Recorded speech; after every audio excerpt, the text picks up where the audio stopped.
જય શ્રી કૃષ્ણ મિત્રો, સનાતની જેની ચેનલમાં આપનું હાર્દિક સ્વાગત છે.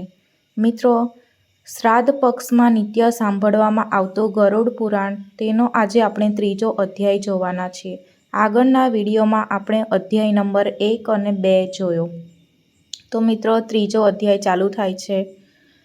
ભગવાનના કહેવા પર ગરુડજીએ એમનાથી નિવેદન કર્યું કે હે પ્રભુ, આખા યમમાર્ગને પાર કરીને જીવ જ્યારે યમલોકમાં પહોંચે છે તો ત્યાં જઈને કઈ કઈ યાતનાઓ ભોગવે છે, હવે તમે મને એ બતાવો. ગરુડજીના આ પ્રશ્ન કરવા પર ભગવાન નારાયણ બોલ્યા, હું તને અધોપાત આનું વર્ણન કરું છું. આ નરક વર્ણન એવું છે જેને સાંભળીને મારા ભક્ત લોકો પણ ધ્રુજી ઉઠે છે અને તું પણ ધ્રુજી જઈશ. હે ગરુડ, બહુભીતિપુરની આગળ 44 યોજનાના વિસ્તારનું મોટું ભારે ધર્મરાજનું નગર છે. યમપુરમાં પહોંચીને જીવ હાહાકારપૂર્વક બરાડા પાડે છે.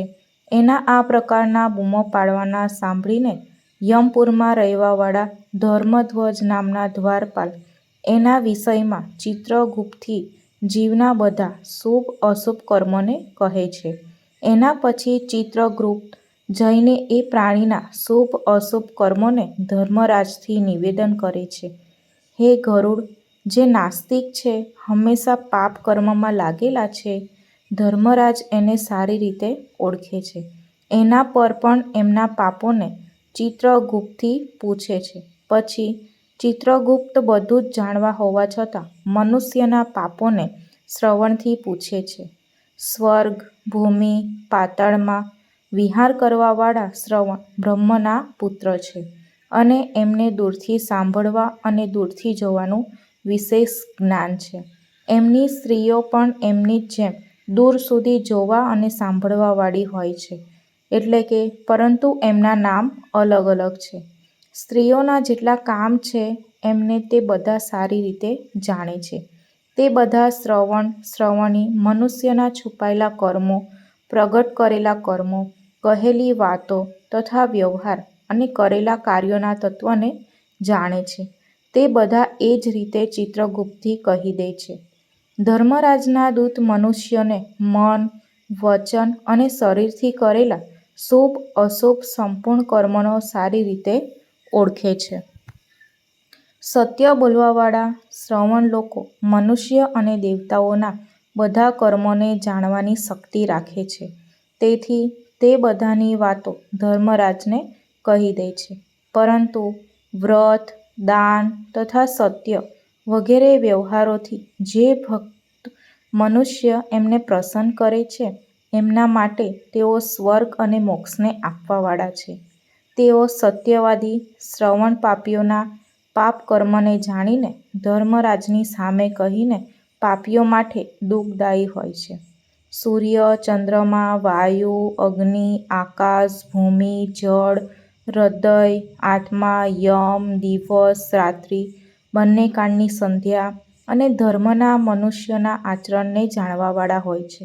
ધર્મરાજ, ચિત્રગુપ્ત, યમરાજ, શ્રવણ અને સૂર્ય વગેરે દેવતા છે. આ શરીરમાં રહીને બધા પ્રકારના પાપ અને પુણ્યને જોતા રહે છે. આ પ્રકારે યમરાજ પાપી મનુષ્યના પાપો અને દુર્ગુણોને સારી રીતે જાણીને એ પાપીના જીવને બોલાવીને પોતાનું ભયંકર સ્વરૂપ અને પ્રભાવ બતાવે છે. તે પાપી પ્રાણી દંડ હાથમાં લઈને ખૂબ લાંબા શરીરવાળા ભેંસની ઉપર બેઠાલા યમરાજના ભયંકર સ્વરૂપને જુએ છે. એમના પ્રલયકાળમાં મેઘની સમાન ગર્જન છે. કજ્જલ પર્વતની સમાન ઊંચું અને કાળું શરીર છે, જે વીજળીની સમાન ચમકવાળા શસ્ત્રોને ધારણ કરેલા છે. તેઓ 32 ભુજાઓ વાળા છે. એમનું શરીર 3 યોજન વિસ્તૃત છે. બાવલીના સમાન વિશાળ નેત્ર છે, જેમના ભયાનક દાંત અને મુખ, લાલ નેત્ર અને લાંબી નાસિકા છે. કાળ, જ્વર, વ્યાધિ વગેરેની સેના સહિત મંત્રી ચિત્રગુપ્ત અને ભયાનક આકૃતિના છે. અને એમની સાથે યમરાજની સમાન આકૃતિવાળા યમદૂત લોકો પણ અત્યંત ભયાનક ગર્જન કરે છે. એ યમરાજને જોઈને ભયભીત થઈને તે પાપી પ્રેત હાય કહીને પોકારે છે અને દાન ધર્મ ન કરવાથી તે પાપી જીવ ફરીથી બૂમો પાડે છે. આમ બૂમો પાડે છે અને પોતાના કર્મોને વિચારીને પસ્તાઈને એ જીવથી ચિત્રગુપ્ત યમરાજની આજ્ઞા સંભળાવે છે કે અરે પાપીઓ, મૂર્ખો, તમે લોકોએ અભિમાનથી પ્રમુખ થઈને કેમ પાપને એકઠું કર્યું છે? કામ, ક્રોધ અને પાપીઓની સંગતિથી ઉપાર્જિત આ દુઃખ આપવાવાળા પાપને તમે કેમ કર્યા છે? તેઓ કહે છે કે તમે પહેલાં ખૂબ ખુશીથી પાપ કર્મ કરો છો, હવે એવી જ રીતે હર્ષિત થઈને યાતનાઓ પણ ભોગવો. હવે તમે કેમ દુઃખી થાવ છો? તમારા કરેલા પાપ જ તમારા દુઃખનું કારણ છે. એમાં કોઈ દગો નથી કરવામાં આવતો. મૂરખ કે પંડિતમાં, પ્રબળ નિર્બળતામાં, દરિદ્ર ધનવાનમાં યમરાજ સમાન વર્તન અને ન્યાય કરવાવાળા છે. ચિત્રગુપ્તના વચન સાંભળીને પાપી જીવ પોતાના કર્મનો વિચારીને મૌન થઈને ચૂપ થઈ જાય છે. ધર્મરાજ પણ ચોરની જેમ બેઠેલા એ પ્રાણીને જોઈને એના માટે શુભાશુભ કર્મોના યોગ્ય દંડની આજ્ઞા એને આપે છે. એ સિવાય તેઓ નિર્દયી દૂત પીડા આપીને કહે છે, હે પાપી નિર્દય, તમે ઘોર અને ભયંકર નરકમાં જાઓ.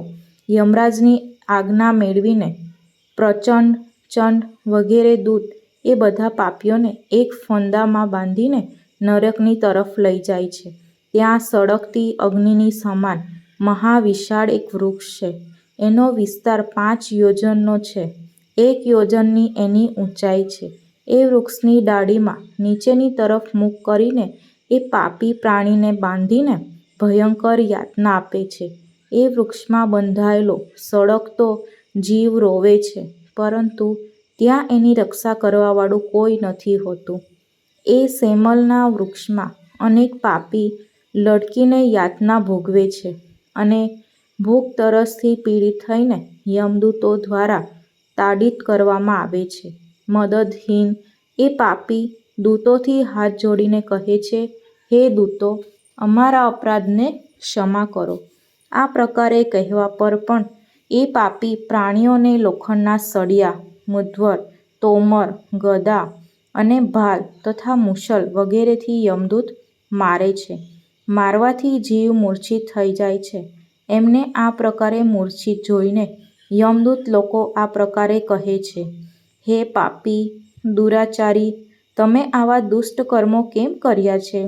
તરસ્યાને પાણી પીવડાવવું, ભૂખ્યાને અન્ન આપવું વગેરે સરળ કામ તમે કેમ ના કર્યા? અડધું ઘાસ પણ તે ક્યારેય કૂતરાઓ અને કાગડાઓને દાનમાં રૂપમાં નથી આપ્યું, ના તો ઘર પર આવેલા અતિથિને સત્કાર અને ના તો પિતૃઓનું તર્પણ કર્યું છે.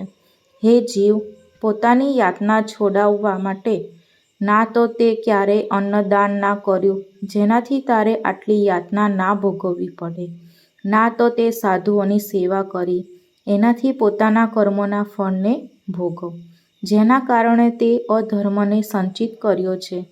આથી યમરાજની આજ્ઞાથી દંડ ભોગવો. હરિ ભગવાન જ અપરાધના ક્ષમા કરવાવાળા છે. અમે લોકો તો એમની આજ્ઞાથી દંડ આપવાવાળા છીએ. આમ કહીને તે નિર્દયી થઈને તાડવાનું પ્રારંભ કરે છે. સળગતા અંગારામાં શૂદ્રસ્ત તાડવાથી તેઓ નીચે પડી જાય છે. એમના પડવાથી પાંદડાઓની જેમ શરીર કપાઈ જાય છે અને એ જીવોને વૃક્ષની નીચે રહેવાવાળા કૂતરા ખાય છે. એનાથી તે પાપી રોવે છે. રોઈ રહેલા જીવના મુખથી ધૂળ ભરીને દોરડાઓથી બાંધીને મુદ્દરોથી મારે છે અને શૂળોથી પીડા આપે છે. એના પછી જેમ લાકડી ચીરવામાં આવે એવી જ રીતે કોઈપણ પાપીને આરીથી ચીરીને 2 ભાગ કરવામાં આવે છે. કોઈને પૃથ્વી પર સુવડાવીને કુહાડીઓથી ટુકડા ટુકડા કરવામાં આવે છે. કોઈનું અડધું શરીર જમીનમાં દાડીને એને માથામાં તીરથી મારે છે અને કોઈને નિર્મમ થઈને કોલ્હીમાં નાખીને ઈખની સમાન તળે છે. કેટલાક જીવ સળગતા અંગારા સહિત અડધી બળેલી લાકડીઓને ચારે તરફથી એકઠી કરીને લોખંડના ગોળાની સમાન તપાવવામાં આવે છે. કોઈને ઉકળતી ઘીની કઢાઈમાં, કોઈને ગરમ તેલની કઢાઈમાં નાખીને પકોડાની જેમ અહીં તહીં ચલાવવામાં આવે છે. કોઈને માર્ગમાં મતવાળા હાથીની આગળ નાખી દેવામાં આવે છે.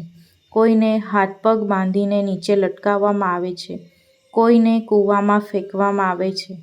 કોઈ પર્વતથી ફેંકવામાં આવે છે. કોઈને કીડાઓના કુંડામાં ડુબાડવામાં આવે છે અને કોઈને કીડાઓથી કરડાવવામાં આવે છે. આ બધા જીવોના વજ્રની સમાન કઠોર ચાંચવાળા માંસને પસંદ કરવાવાળા ગીધ અને કાગડાઓ વગેરેની ચાંચોથી શરીરને નોચે છે. આંખોમાં ચાંચ મારીને તથા મોંના માંસને ચાંચથી કાપે છે. કોઈ પોતાના ઋણને માંગે છે. હવે તમને મેં યમલોકમાં જોયા છે તે મારું ધન ખાધું છે. નરકમાં આવા ઝઘડા કરવાવાળા પાપીઓના માંસ સીંડાસીથી કાપીને યમદૂત લોકો એ માંગવાવાળાને આપે છે. યમના દૂત આ પ્રકારે એ પાપીઓને દંડ આપીને યમની આજ્ઞાથી અંધાતા મિશ્રત વગેરે અનેક નરકોમાં નાખી દે છે. નરકોમાં તો અનેક પ્રકારના દુઃખ ભોગવવા જ પડે છે, પરંતુ એ સેમલ વૃક્ષની નીચે જે પીડા આપવામાં આવે છે તે મુખથી પૂરી રીતે વર્ણિત નથી કરી શકાતી. હે ગરુડ, 84 લાખ નરક છે. એમાંથી અત્યંત ઘોર અને કષ્ટ આપવાવાળા મુખ્ય 21 છે. એમના નામ આ છે: મહારૌરવ, તામિશ્ર, લોહશંકુ, કુડમલ, શાલ્મલી, રૌરવ, કાલસૂત્રક, લોહિતોદ, પ્રવૃત્તિમક, સંઘાત, શવિશ, સંપ્રતાપન, મહાનિરય, કાકોલ, અવિચી, સંજીવન, મહાપથ, અંધતામિશ્ર, કુંભીપાક, સંપ્રતાન. એક તપન જીવને આ 21 નરકોમાં અનેક પ્રકારની પીડા ભોગવવી પડે છે. આ નરક અનેક પ્રકારના પાપોને ફળ આપવાવાળા છે. આ બધામાં યમદૂત નિવાસ કરે છે. આ નરકમાં પડેલા અજ્ઞાની, પાપી, અધર્મી એ નરકોની યાતનાને વર્ષો સુધી ભોગવે છે. તામિશ્ર, મહાપથ, અંધતામિશ્ર અને રૌરવાદિક જેટલા નરક છે. એમનો ભોગ સ્ત્રી પુરુષના સંયોગવાળા પાપથી ભોગવવો પડે છે. આ પ્રકારે કુટુંબીઓનું પાલન કરવાવાળા અલગ થાય છે અને કુટુંબનું પાલન ન કરીને પોતાનું પેટ ભરવાવાળા પાપી આ લોકમાં કુટુંબ અને શરીર બંનેને છોડીને પરલોકમાં જઈને આ પ્રકારે યાતના સહન કરે છે. એમના પાપનો ઘડો ભરાઈ ચૂક્યો હોય છે અને આ બધા એના ફળ ભોગવે છે. બધા પ્રકારના દંડ, સ્વરૂપ અને ફળને ભોગવીને મનુષ્યો ભોગવાવાળા શરીર અહીં છોડીને દ્રોહરૂપી પાપનું સંબળ લઈને અંધકાર સ્વરૂપ અંધતમ નરકે જાય છે. કેટલાક એવા છે જે ફક્ત અધર્મથી જ કુટુંબ પાલન માટે તૈયાર રહે છે. જે જીવ અને ઘોર અંધકારના સ્થાન અંધતા મિશ્રને નરકને જાય છે, જેને મનુષ્ય લોકમાં જન્મ મળે છે, તે પહેલાં યાતનાઓને ભોગવીને પછી પવિત્ર ભૂલોકમાં આવે છે. આ રીતે યમલોકનું આ સ્વરૂપ અત્યંત ભયાનક છે. તો મિત્રો, આજે આપણે આ વિડીયોમાં જોયો ગરુડ પુરાણનો 3જો અધ્યાય. જો મિત્રો તમને આ વિડીયો સારો લાગ્યો હોય તો લાઈક કરજો, કોમેન્ટ કરજો, શેર કરજો અને જો આપ આ ચેનલ પહેલીવાર જોઈ રહ્યા છો તો સબસ્ક્રાઈબ કરવાનું ભૂલતા નહીં. તો મિત્રો, મળીએ નેક્સ્ટ વિડીયોમાં. ત્યાં સુધી ધન્યવાદ. જય શ્રી કૃષ્ણ મિત્રો.